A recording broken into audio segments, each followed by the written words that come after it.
जब आपका बनाया हुआ कुछ देखते हैं हम्म, तो ना बहुत साफ तौर पे समझ में आता है कि ये किसी गांव या कस्बे की कहानियां हैं। ये भी समझ में आता है कि ये यूपी के किसी पर्टिकुलर रीजन में बैठे हुए लोग हैं, क्योंकि हम्म, उनकी बोली भाषा समझ में आती है। हम्म, उन पात्रों को देख के भी समझ में आता है हाँ, कि ये कहाँ से गुजर के यहाँ पहुंचा होगा, इसकी क्या बैकग्राउंड स्टोरी होगी, सब समझ में आता है वो। तो ये सब समझ में आता है, तो उसे हम ये कहते हैं कि ये स्थानीय सिनेमा है। हम्म, लोगों ने उसका एक नाम दिया कि भाई ये तो लोकल सिनेमा है। जब मराठी सिनेमा हम देखते हैं, बंगाली देखते हैं, इस मुल्क में इतना अच्छा अच्छा काम हुआ है, हाँ, वो भाषा की वजह से हाँ, शायद हम एक्सेस नहीं करते उतना, हालांकि अब तो बढ़ गया है। बढ़ गया। पर एक यूपी वाला होने के नाते पूछ रहा हूँ, एक दूसरे यूपी वाले से, ये हमारे यहाँ क्यों नहीं हुआ ऐसा सिनेमा कि दूसरे लोग कॉपी करते देख के? आप लोग इतना अच्छा कर रहे हो जबकि। नहीं, मतलब ऐसे अगर एक नज़रिए ऐसे डाला जाए कि मान लीजिए हिंदी सिनेमा का ले लीजिए कि इस समय 70 से 80% तो अपने यहाँ ही फिल्में शूट हो रही हैं, हम्म, यूपी लैंग्वेज में और इन सब सारी चीज़ों में। वो कोशिश कर रहे हैं, हाँ, कोशिश जो कर काफी खराब है। हाँ, समस्या ये है कि हम बना ही नहीं पाए। हमारे यहाँ जो इंडस्ट्री रही हम्म, वो, उसमें ऐसा था कि पहले लोग, मैं ऐसे बुराई नहीं कर रहा हूँ, गाना गाते हैं तो आप एक्टर हैं, तो उन्होंने फिल्में बनाई। अश्लीलता भरोसा, क्योंकि ऑडियंस टारगेट उनका अलग ही तरीके का था कि कौन लोग आके देखेंगे, परिवार और इन सब सारी चीज़ों पे। फिर वो धीरे धीरे बिखरता गया। अब अपने इंडस्ट्री में सिर्फ गाने ही बन रहे हैं, वो भी होली दिवाली कुछ भी हो गया। देखते हैं, हाँ, कि रोहित शर्मा ने 2 शतक मार दिया तो उस पर गाना बन गया। गया। तो उस तरीके की चीज़ें चलने लगी। तो वो हमारे यहाँ हो नहीं पाया। कोशिश तो हमारी वही है, मतलब हमारा हैशटैग का वही है कि मुझे ऐसा लगता है कि यूपी बिहार की जनता मिला दें 30-40 करोड़ के लगभग की है। और अभी भी अगर आप देखेंगे कि सोशल मीडिया OTT प्लेटफॉर्म्स पे भी जो है मलयाली फिल्में हों या फिर मराठी फिल्में हों, बहुत सारी मलयाली फिल्मों का तो गजब ही क्रेज़ है इस समय। मतलब मेरी टीम में तो भयंकर है, पागल हैं सब। इतना रियल बनाते हैं, इतना रियल बनाते हैं कि पूछिए मत। ऐसा लगता है कि अरे ये तो यूपी की ही कहानी है जो वहाँ बनाई जा रही है। सिंपल, एकदम एकदम अच्छी, एकदम कोई ऐसा तामझाम नहीं, उतार चढ़ाव नहीं, कुछ भी नहीं। तो वैसे तो अपने यहाँ बहुत सारी कहानियां हैं, बनी ही नहीं।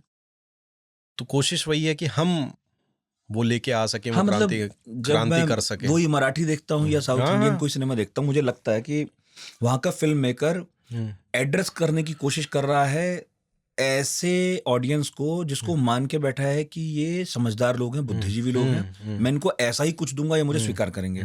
हमारे यहाँ जब मैं फिल्म मेकर्स को देखता हूँ भोजपुरी की तरफ या कहीं भी, तो लगता है कि ये तो ऐसा कुछ मान के बैठे हैं कि इनकी ऑडियंस सिर्फ यही देखना चाह रही है, वो इंटेलेक्चुअल नहीं हो सकती, वो समझदारी वाले मुद्दों पर कभी कोई फिल्म देखेगी ही नहीं। कोई कोशिश भी तो नहीं होती दिखती।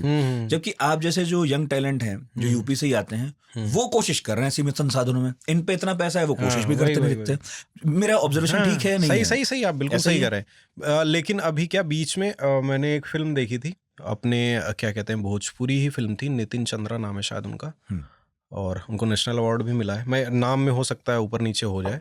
और उनकी फिल्म थी करियट्ठी या करियत्थी, ऐसे कुछ करके है, कि लड़की काली होती है, उसके ऊपर उन्होंने भोजपुरी फिल्म बनाई थी। घर में क्या अवहेलनाएं वो झेलती है और शादी के बाद पति कैसे एक्सेप्ट करता है कि नहीं करता है, उस पर उन्होंने फिल्म बनाई। और बहुत बड़ी ही अच्छी फिल्म थी वो, खूब चली, खूब, मतलब कि उसका क्या कहते हैं, DD नेशनल का या फिर उनका अपना एक ऐप है क्या, मुझे एग्जैक्टली मुझे, हाँ, वेब्स ऐसे करके, हम देख के नाम लिख देंगे सही। हाँ, तो वहाँ पे आपको अगर अच्छा सिनेमा देखना है हर लैंग्वेज का, बड़ी ही अच्छी अच्छी फिल्में हैं वहाँ पे, भोजपुरी से लेके मलयाली से लेके हर एक उसका। और वो ऐप खोल के मुझे बड़ा ही अच्छा लगा, क्योंकि उसमें ऐड भी आ रहे हैं ना, तो अलग अलग लैंग्वेज में आ रहे हैं। उड़ीसा में आ रहे हैं, उड़िया में लैंग्वेज में आ रहे हैं, तमिल में आ रहे हैं, तेलुगु में आ रहे हैं, अब जो सारी चीजें चल रही। तो मुझे लगा कि अगर ये शुरू से हमारी टीवी पे दिखाया गया होता तो हमें भाषाओं का भी ज्ञान होता। हाँ बिल्कुल, कि वो तो बहुत बड़ा मिस हो गया। तो वो भी एक चीज़, वो पर हाँ, कि लोग हैं, काम कर रहे हैं। पर आपने सही कहा कि इतनी बड़ी आबादी है, इतने लोग हैं, और शायद मुझे ऐसा लगता है कि हो सकता है बहुत लोगों को बुरा लग जाए कि हम बहुत इनसिक्योर भी हैं अपने आप को लेके। हम दिखाना ही नहीं चाहते कि हम यूपी बिहार से हैं। बहुत सारे लोगों में इनसिक्योर, हीन भावना है। पता नहीं लोगों को। ये तो वो दौर है जिसमें लोग मतलब अपनी जो पहचाने हैं अलग अलग तरह की, उनको ओढ़ के चलने लगे हैं। तो वही, हम क्या हीन भावना में जा रहे हैं इस दौर में? पता नहीं, मुझे समझ में नहीं आता। मतलब बहुत सारे ऐसे लोगों को लगता है कि वो जो मिलते हैं मुझसे, कि नॉर्मल मिल गया कि आपकी वीडियोस देखते हैं, पहचानते हैं, ये है वो है, कि कहाँ से हैं, बोले सुल्तानपुर से। तो मैं बोलता हूँ अरे तू तो हमारे बगले खैर राजू, अपनी भाषा में बोलता हूँ। फिर वो हिंदी में ही बोलते हैं, फिर मैं अवधी में ही बोलता हूँ, फिर वो इंग्लिश में बोलते हैं। तो मैंने बोला भाई बोल सकते हो यार, मतलब ऐसे बतिया ऐसे खत्म, तुम्हें जानी पहचानी तो मैं ऐसे उनको कोनो दिक्कत थोड़ा बटा है, मतलब बोलते भी नहीं, अपनी भाषा को भी नहीं बोलते। अगर मैं ऐसा नहीं कर रहा हूँ कि क्षेत्रवाद की चीजें बोल रहा हूँ, पर लोग स्वीकार ही नहीं कर रहे हैं कि अगर वो बाहर निकल गए हैं वहां से तो वो अपने आप को यहीं के बताएंगे। बहुत सारे ऐसे मेरे जानने वाले हैं जो यूपी बिहार और वहां से हैं, छोटे गांव कस्बे से आए हुए हैं, लोग अपने आप को बताएंगे कि वो दिल्ली से हैं, वो मुंबई से हैं। बहुत सारे लोग हैं, तो वो भी एक समस्या है।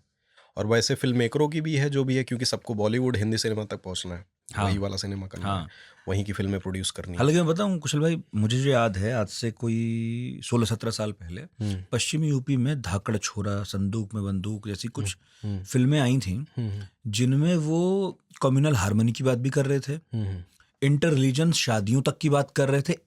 सोचिए इस क्षेत्र में, मेरठ, बुलंदशहर, बिजनौर, गाजियाबाद में, जो आज जितना सेंसिटिव क्षेत्र माने जाते हैं, दहेज के खिलाफ बन रही थी फिल्में। तो ऐसा नहीं है कि फिल्म बनी नहीं है, बनी है, चली है, हिट हुई है। मतलब मैं तो इस तरह का सिनेमा देखता भी नहीं था, और उस दौर में तो बहुत ही कम फिल्म देखता था, मगर मेरे सामने भी आई तो मैंने देख ली, क्योंकि वो एक पुश था कि सब देख रहे थे, तो आपने भी देखी। शोले जैसा बन गया अचानक, पर उसके बाद उसे जहां ऊपर जाना चाहिए था वो ट्रेंड कहीं पता नहीं कहाँ खो गया, फिर किसी ने हिम्मत ही नहीं की। अपने यहाँ के लोगों ने कुछ कुछ फिल्में बनाई है जो बढ़िया है, दिग्मांशु धूलिया हो चाहे पर वो बना रहे मुंबई जाके। वो तो है। इनफैक्ट शायद दिग्मांशु या किसी ने ही कहा था कि जब आपको हिंदी में ही फिल्म बनानी है तो आपको मुंबई भागने की क्या जरूरत है, उतने संसाधन, उतना थोड़ा बहुत पैसा, ये वो लाना फलाना, तो आपको यहाँ मिल जाए तो यहीं कर लो। हो सकता है कभी इंडस्ट्री यहीं डेवलप हो जाए हिंदी की। आप जो महाराष्ट्र जाकर धक्के खाते हो, इतना महंगा लाइफस्टाइल जीना पड़ रहा है आपको, और छोटा शहर है वो, देखा जाए तो वो तो 3 तरफ समंदर से घिरा हुआ है, तो आप इतना जो संघर्ष एनीवे कर रहे हो, बिना ही मतलब का कर रहे हो, जबकि आपको क्रिएटिव संघर्ष करना चाहिए। आप अपने घर बार आसपास, ये दिल्ली, नोएडा तो यही है भाई, लखनऊ जाओ, कानपुर जाओ, यहाँ क्यों नहीं कर सकते आप ये कोशिश।